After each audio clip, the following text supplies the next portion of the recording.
Assalomu alaykum futbol muxlislari. Bugun sizlar bilan futbol olamidagi eng so'nggi yangiliklar bilan tanishib chiqamiz.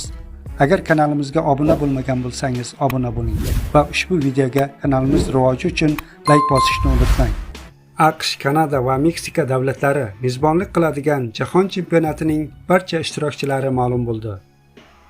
E'tiborlisi, O'zbekiston terma jamoasi ham o'z tarixida ilk bor mundial yo'llanmasiga ega chiqdi. Oq bo'rilar turnirning K guruhidan joy olib, Portugaliya, Kolumbiya hamda Kongo bilan bahs olib boradi.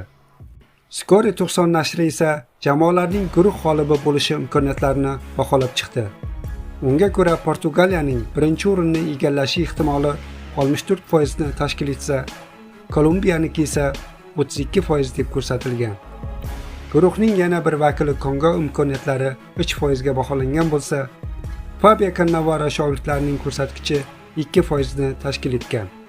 Ma'lumot uchun, musobaqa joriy yilning 11-iyundan 19-iyulgacha davom etadi. Manchester City klubi mart oyining eng yaxshi futbolchisini e'lon qildi. Unga ko'ra, hamyurtimiz Abduqodir Husanov shaharliklar tarkibida oyning eng yaxshi o'yinchisi deb topildi. Mart oyi davomida ko'rsatgan ishonchli o'yinlari evaziga Husanov muxlislar o'rtasida o'tkazilgan so'rovnomaga eng ko'p ovoz to'pladi va Etihad talqini bo'yicha g'oliblikni qo'lga kiritdi. Eslatib o'tamiz, Husanov mart oyida Cityning 5 ta uchrashuvida, 3 ta Angliya Premyer Ligasi, 2 ta Chempionlar Ligasida ishtirok etdi